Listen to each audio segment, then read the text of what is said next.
welcome to the Toffee Blues, your source for all things Everton, and welcome to the match preview for the game against Crystal Palace tomorrow at 7:30 at Selhurst Park.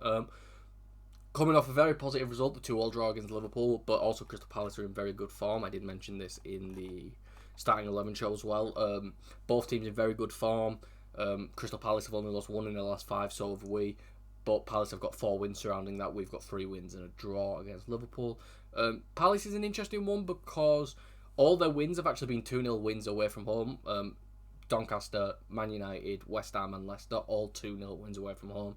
Their one home game against Brentford was actually a 2-1 defeat, but that wasn't really an away game for Brentford when it comes to travel. We're going to have to travel all the way down to London, and I do feel like we usually do quite well in our London games, but we will have to see. Of course, we're coming off a huge confidence-boosting draw against Liverpool. James Tarkowski smashing in that fantastic volley in the 97th minute to claw a draw from a game. I say claw, I think we're pretty good. There's arguments that we could have beat Liverpool, and I think that's saying something considering we lost our best player quite early into the game. But yeah, 4-0 win against Leicester, 1-0 win against Brighton, 3-2 win against Spurs. Really good form going into this as Moyes continues to aim to build this team up the league, and we should be on cloud 9. A lot of fans should be on cloud 9 because let's face facts, this is a really good run of form under Moyes. I have said this before, we probably should have been on the positive result in every game except Bournemouth. We did lose to Aston Villa, but I think that's got more to do with the referees than our own performance, I'm being brutally honest with you. It is an unbeaten run in the Premier League of 4 games, 10 points clear of the relegation zone for us. Crystal Palace have also flew away from the relegation zone. But problem with the Merseyside derby, the big one anyway, the Illiman and Dye injury, he's going to be out for a few weeks, and Abdoulaye Doucouré getting sent off after trying to take the piss out of the Liverpool fans at the end of the game. Is that a good thing? Maybe, because it is going to give a shining spotlight now to Charlie Alcaraz, who's probably going to be starting in that number 10 role. Someone who I'm very excited to see, someone who in our transfer deadline stream I really built up my optimism for him, and I'm hoping that doesn't smack me in the face. But yeah, where without Dominic Calvert-Lewin, Mangala, Chimiti, Broya, McNeil, and Dye, Patterson is out as well, Coleman's out as well. But I really didn't expect Patterson or Coleman to play with the form Jacob Breen's been on anyway.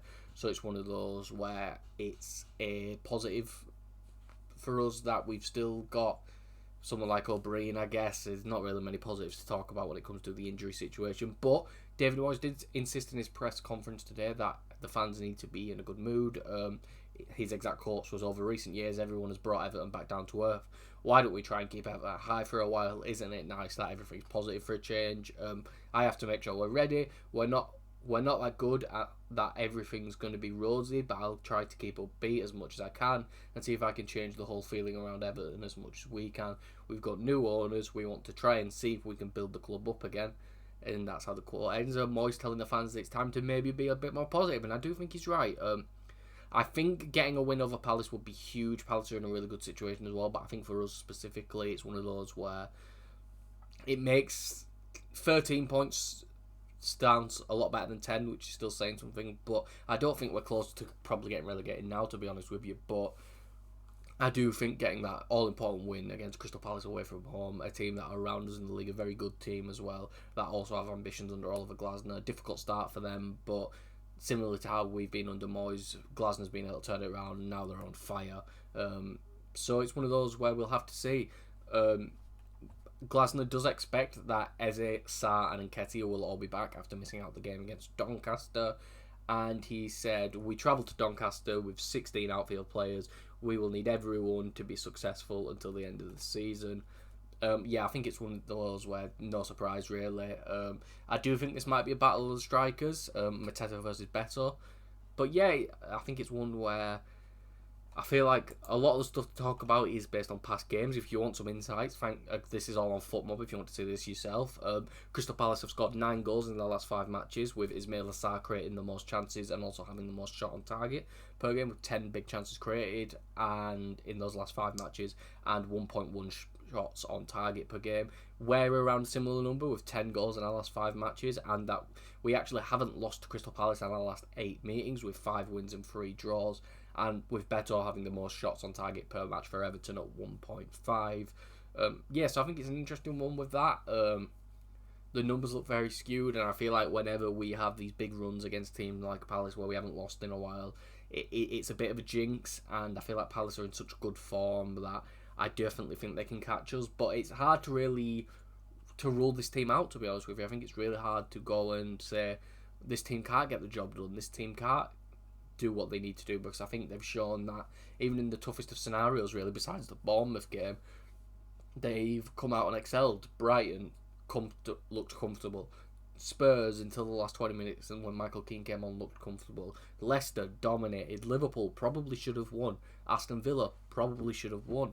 You know, it's one of these where I have a lot more confidence than I usually do in an Everton team, and even going away from home, I think the team's going to be on such a high after getting that result against Liverpool that it might translate through to this game, and I feel like Crystal Palace are almost in a situation where they may be a little vulnerable, if that makes any sense. I think Palace are going to go into this with a few less injuries than we are, probably quite confident going into it, and I feel like this dog mentality that David Moyes has put into the team, kind of similar to what Sean Dyche had, but with that little bit of attacking flair, I feel like it's helped surprise a lot of teams. I don't know if it will surprise Palace now because they've seen it so many times, but I feel like a lot of teams that play us now still expect that Sean Dyche sit back and hope style of football, and I think the only team that really prepared for it well were Bournemouth, who gave us more of the ball and told us we're going to expect you to create chances now, which is something we even struggled under Dyche.